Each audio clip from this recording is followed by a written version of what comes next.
저희는 지금 에베소서의 말씀을 통하여 우리 함께 은혜를 나누고 있습니다. 지난 시간에는 교회의 머리 대신 예수 그리스도에 대해서 말씀을 드렸죠. 하나님께서 우리를 성도로 부르시고 우리에게 영광의 풍성함을 더하시고 또 하나님의 힘의 위력으로 우리에게 베푸신 능력의 지극히 크신 것이 무엇이라고 말씀드렸습니까? 바로 그것이 교회라고 말씀드렸죠. 교회는 하나님의 능력이 나타나는 절정입니다. 교회는 하나님께서 우리에게 주신 최고의 선물이죠. 그럼에도 불구하고 오늘날 교회라는 이름이 얼마나 많은 부끄러움을 당할 때가 있습니까? 여러 가지 이유가 있겠지만은 언제나 그 문제의 원인과 책임은 하나님께 있는 것이 아니라 우리에게 있습니다. 성도로서 부르심을 받은 우리가 막상 빛과 소금으로 살지 않았을 때에, 세상에서 더 정직하지 못하고 더 의롭지 못하였을 때에, 세상보다 더 나은 것을 보여주지 못하였기 때문에 우리가 부끄러움을 당하게 되죠. 때로는 그런 교회의 모습이, 그런 성도의 모습이 우리 자신에게도 얼마나 실망스러울 때가 있습니까? 그럼에도 불구하고 우리가 다시 한번 교회가 이 세상의 유일한 소망이며 교회를 통하여 하나님이 영광 받으실 수 있다고 우리가 선포할 수 있는 것은 교회의 교회됨이 저와 여러분에게 있는 것이 아니라 예수 그리스도에게 달려있기 때문입니다. 예수님께서 교회의 머리가 되셨다는 것이 무엇을 의미한다고 이야기했습니까? 목 없는 몸이 존재할 수 없는 것처럼, 반대로 몸 없는 머리가 존재할 수 없는 것처럼 예수님께서 무엇이라고 말씀하십니까? 내가 너희와 함께 존재하겠다. 연약한 우리를 내치시는 것이 아니라 여전히 우리를 붙드시고 그의 힘의 크신 능력과 위력으로 우리를 회복시키시고 그의 말씀으로 우리를 새롭게 하심으로 우리와 함께 연합하심으로써, 하나가 되심으로써 내가 너희를 책임지겠다라고, 너희들의 그 연약함과 실수로 말미암아 취소될 수 없다라고 말씀하시는 것입니다. 그러므로 교회의 가장 큰 영광은 무엇이겠습니까? 우리가 볼 수 있는 교회의 영광이 무엇입니까? 세상이 보기에는, 혹 우리가 보기에는 전혀 불가능하기만 보이는, 전혀 가능성이 없어 보이는 그 사람이 변화를 경험하는 것입니다. 절대로 변화하지 않을 것처럼만 보였던 그 사람이 예수 그리스도로 말미암아 변화하는 것이 바로 교회의 영광이고 성도의 거룩한 부르심의 소망이라는 것이죠. 그 변화의 모습이 사도 바울처럼 누군가는 극적인 변화로 나타나기도 하지만, 또 많은 사람들은 마가 요한처럼 여러 번의 실수와 실패를 거치면서 오랜 시간을 통하여 하나님의 일꾼으로서 새 사람으로 변화되는 것들을 또한 보게 됩니다. 분명한 것은 무엇입니까? 예수 그리스도로 말미암아 우리가 변화한다는 것이죠. 하나님의 은혜를 경험한 사람에게, 예수 그리스도를 나의 구원자로 고백하는 사람에게 변화가 일어나는 것은 마땅한 일이라는 것입니다. 혹시 교회 안에 있어도 전혀 변하지 않는 것처럼 보이는 사람이 있습니까? 너무 오랜 시간을 두고 변화하고 있기 때문에 막상 우리가 모를 수 있지만 분명히 변화가 일어난다는 거예요. 어떻게 하면요? 예수 그리스도를 만나면. 한번 옆에 사람을 한번 보시기 바랍니다. 한번 옆에 사람을 한번 보시고 1년 전과 어떻게 좀 많이 달라졌습니까? 1년이 너무 가까우면 혹시 10년 전하고 지금의 모습을 비교하면 어떻게 좀 영적으로 변화했습니까? 변화하셨죠. 예.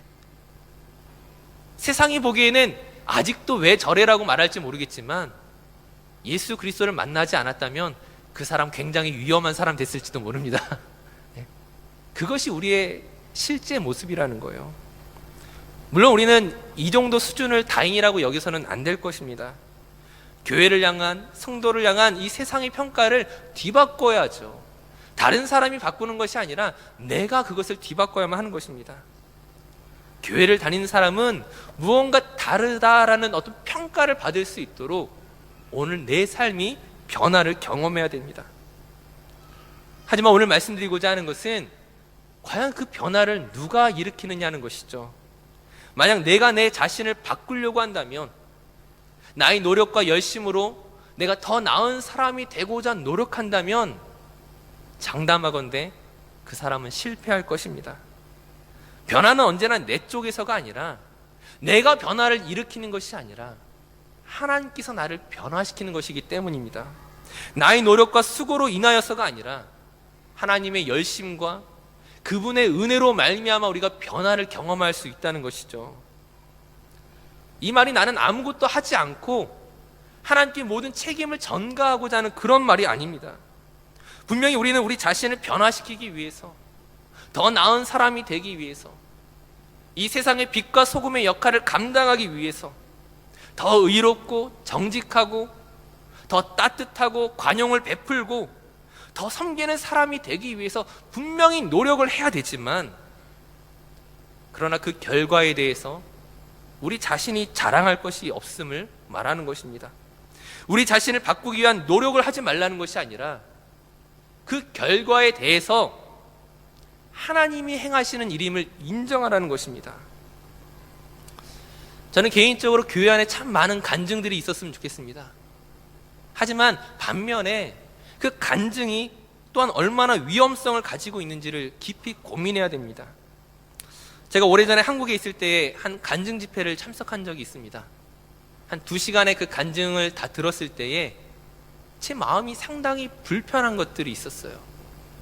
하나님이 하셨어요라고 말하지만, 예수님의 이름을 언급하지만, 막상 그 간증을 듣는 내내 저에게 느껴졌던 것들은 자기 자랑뿐이었거든요.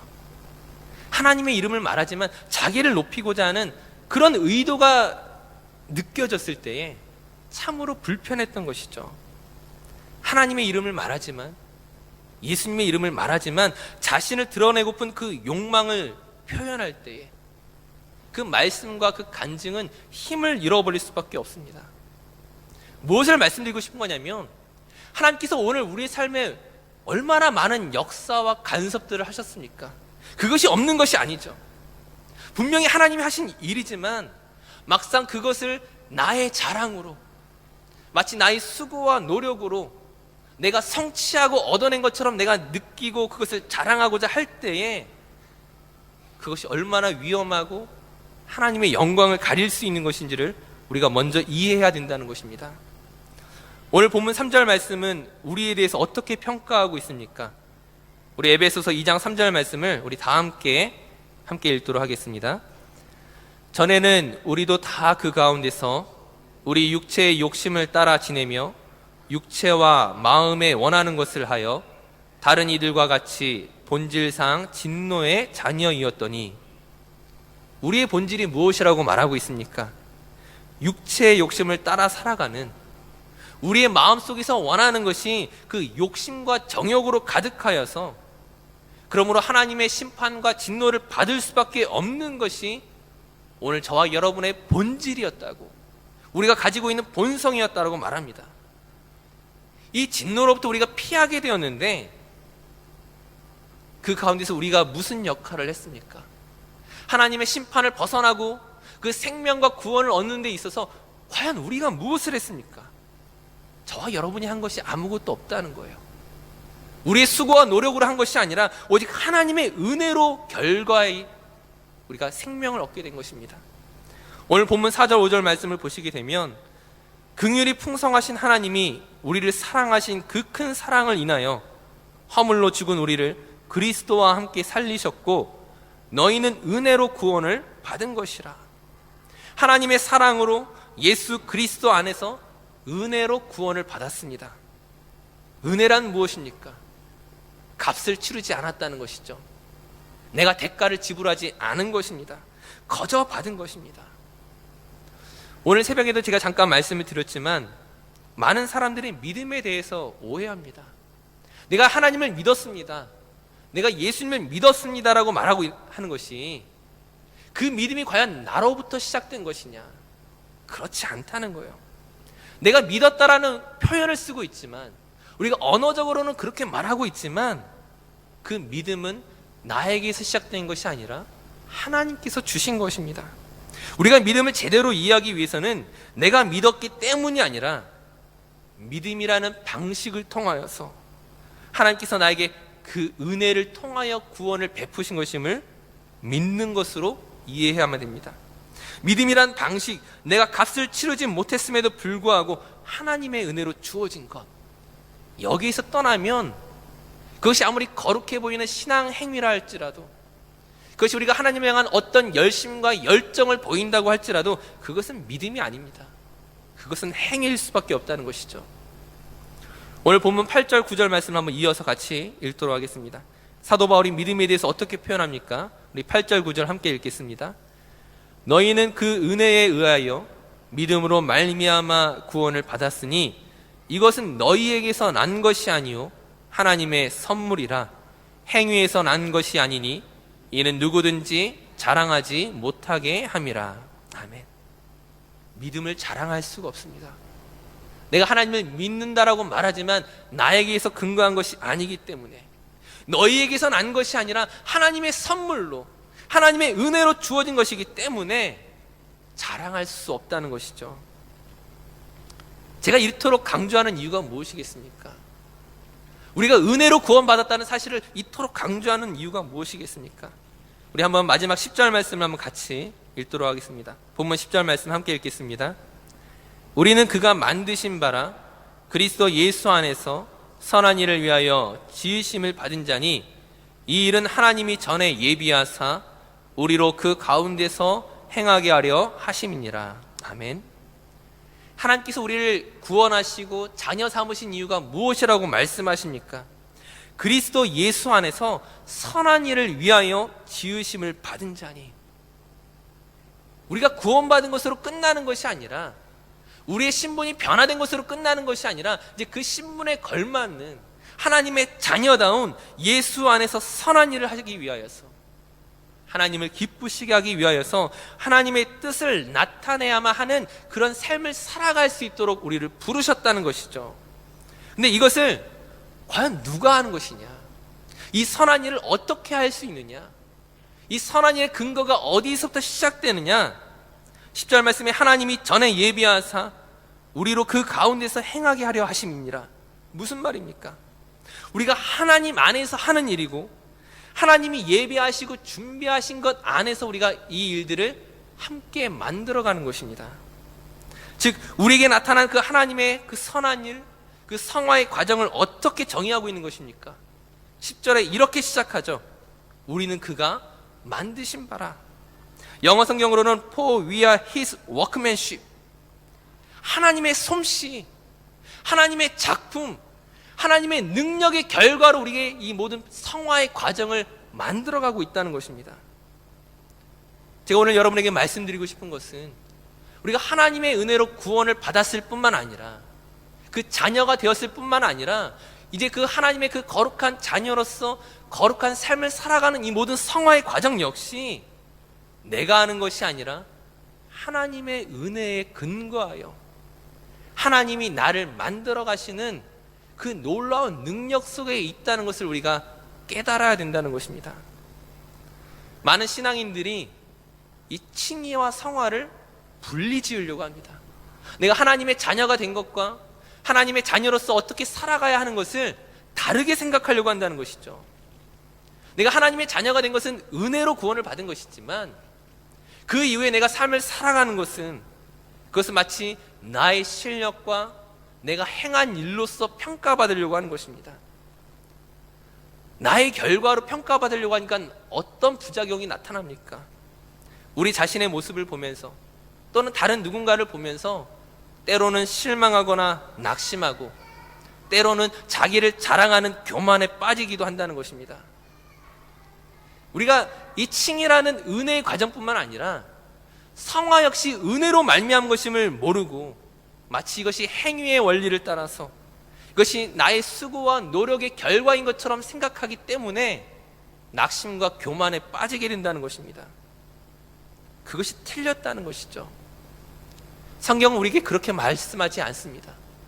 하나님의 은혜가 처음부터 마지막까지 우리를 이끌고 가시는 것입니다. 이스라엘 백성으로 비유한다면 그들이 홍해바다를 건너서 이제 애굽에서 탈출하여 하나님의 거룩한 백성이 된 이후에 그들이 가나안 땅에 이르기까지 가는 그 모든 과정이 하나님의 은혜라는 것이죠. 하나님께서는 홍해 바다까지만 역사하시고 그 이후에는 너희들의 책임이다, 너희들의 결과라고 말씀하시는 것이 아니라 내가 너희를 끌고 가겠다라고 말씀하시는 것입니다. 그러므로 오늘 우리를 향한, 또 우리 다른 사람들을 향한 우리의 평가와 판단이 바뀌어져야 된다는 것이죠. 오늘 우리 자신에게서 실망스러운 것을 발견하셨습니까? 나 같은 사람이 그리스도인인가? 나 같은 사람이 하나님의 자녀라고 할 수 있는가? 또다시 넘어지고 또다시 실패하고 하나님을 실망시키는 우리 자신의 모습을 볼지라도 더 낙심하지 마십시오. 실망하지 말라는 거예요. 하나님이 나를 그로 인하여 포기하시지 아니하시고 나를 내버려 두시는 것이 아니라 여전히 나를 붙들고 계시다는 것이죠. 우리는 아직도 하나님의 일하시는 과정 가운데 포함되어 있음을 깨달으라는 것입니다. 하나님께서 원하시면 당장 내일이라도 우린 전혀 다른 삶을 살아갈 수 있습니다. 다만 하나님이 원하시는 방법으로, 하나님이 원하시는 때를 따라서 우리가 그 기다리고 있는 것이지 하나님이 우리를 내버려 두고 계신 것이 아닙니다. 각 사람에게 필요한 방식으로 우리를 인도해 가시는 분임을 우리가 믿을 때에 낙심이 아니라 우리를 향한 하나님의 그 부르심의 소망을 우리가 인정하고 찬양할 수 있게 되는 것입니다. 다른 한편으로 교회 안의 다른 지체를 보면서 때로는 실망스럽거나 한심하게 여기지는 않습니까? 왜 그리스도인이라고 말하면서, 믿음이 있다고 말하면서 왜 저토록 살아갈까? 왜 이런 모습으로 살아갈까 한심스럽게 생각하고 있지 않습니까? 내가 그 사람보다 내가 더 나은 영적인 지식을 가지고 있는 것 같고, 내가 더 거룩한 삶을 살아가는 것 같고, 내가 구원받기에 합당한 것 같고, 그로 인하여 다른 사람을 무시하거나 그 다른 사람 안에 역사하신 그 하나님의 은혜를 보지 못하고 경멸하고 있지는 않습니까? 하지만 그것은 우리가 하나님을 제대로 모르는 것이죠. 내가 이만큼 변화하게 된 건 역시 나로부터 시작된 것이 아니라 하나님의 은혜의 결과임을 우리는 반드시 기억해야 됩니다. 내가 다른 누군가보다 더 의롭거나 뛰어나서가 아니라 더 열정이 많기 때문이 아니라 내가 지금 이만큼 하나님의 영적인 수준을 경험하고 있다면 그것은 하나님께서 내게 허락하시고 더 많은 삶의 과정을 지나가게 하셨을 뿐이지 하나님의 은혜가 아니었으면 우리가 자랑할 수 있는 것은 단 한 가지도 없다는 것이죠.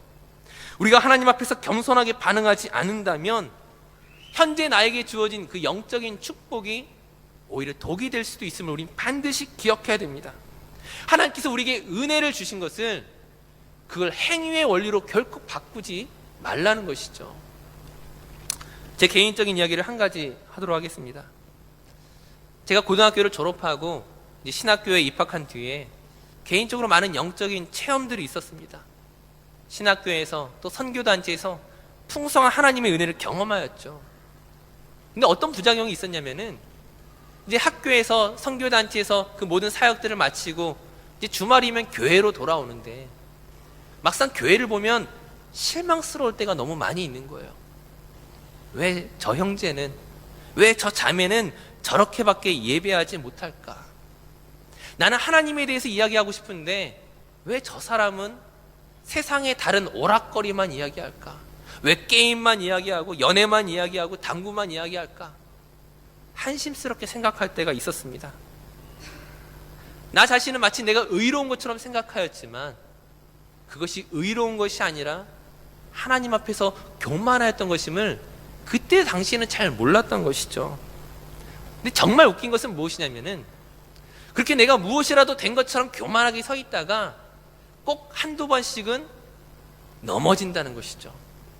반복되는 실수와 반복되는 잘못과 그 죄로 인하여서 넘어지는 제 자신을 보게 되는 것입니다.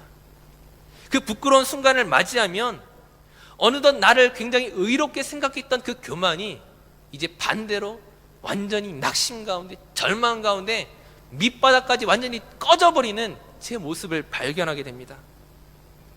꽤 오랜 시간을 이런 양극단을 업앤다운을 계속 반복하였던 제 모습을 제가 기억합니다. 이 모든 것이 무엇이겠습니까? 왜 이런 과정을 우리가 경험하겠습니까? 하나님 향한 열심이 있음에도 불구하고 왜 그것이 교만으로 나아가고 때로는 그것이 오히려 절망과 낙심으로 나아가는 이유가 무엇이겠습니까? 오늘 내게 주어진 그 삶의 과정을 내가 하나님의 그 자녀로 부르심을 입고 난 이후에 이제 내가 믿음으로 살아가는 그 모든 과정을 하나님의 은혜 가운데서 바라보는 것이 아니라 마치 이것을 나의 힘으로, 나의 선택으로, 나의 방식으로 내가 만들어가는 것으로 이해했기 때문입니다. 하나님이 은혜로 나를 구원하셨을 뿐만 아니라 나의 모든 삶의 전 과정 역시 여전히 하나님의 은혜 가운데 있음을 내가 몰랐을 때에, 내가 여전히 하나님의 솜씨이며 하나님의 작품이며 하나님의 방법으로 만들어져 가고 있는 것들을 내가 잊어버리고 있을 때에 그 업앤다운을 반복하는, 절망과 낙심과 교만과 자랑을 반복하였던 그런 실패를 경험하였던 것입니다. 제가 여러분에게 이제 자신 있게 말할 수 있는 것은, 나의 나 된 것은 바울이 무엇이라고 고백합니까? 하나님의 은혜라고 고백하죠. 오늘 저와 여러분의 나의 나 된 것은 무엇입니까? 우리에게 근거한 것이 아닙니다. 그것이 실패일지라도, 그것이 성공이라 할지라도, 그것이 정말 낮은 자리에 있을지라도, 정말 높은 자리에 있을지라도 그 모든 것이 하나님의 은혜임을 기억하시고 감사함으로 나아가셔야 된다는 것입니다. 바울은 로마서 8장 35절 이하에서 이렇게 고백을 하고 있습니다. 로마서 8장 35절에서 39절까지 말씀을 우리 자막에 있는 말씀과 함께 같이 봉독하겠습니다. 함께 읽겠습니다. 누가 우리를 그리스도의 사랑에서 끊으리요? 환난이나 곤고나 박해나 기근이나 적신이나 위험이나 칼이랴. 기록된 바 우리가 종일 주를 위하여 죽임을 당하게 되며 도살당할 양같이 여김을 받았나이다 함과 같으니라. 그러나 이 모든 일에 우리를 사랑하시는 이로 말미암아 우리가 넉넉히 이기느니라. 내가 확신하노니 사망이나 생명이나 천사들이나 권세자들이나 현재일이나 장래일이나 능력이나 높음이나 깊음이나 다른 어떤 피조물이라도 우리를 우리 주 그리스도 예수 안에 있는 하나님의 사랑에서 끊을 수 없으리라. 아멘. 저와 여러분을 사랑하시는 그 하나님의 놀라운 사랑과 지극히 크신 능력 안에서 끊을 수 있는 것이 단연컨대 아무것도 없음을 기억하시기 바랍니다.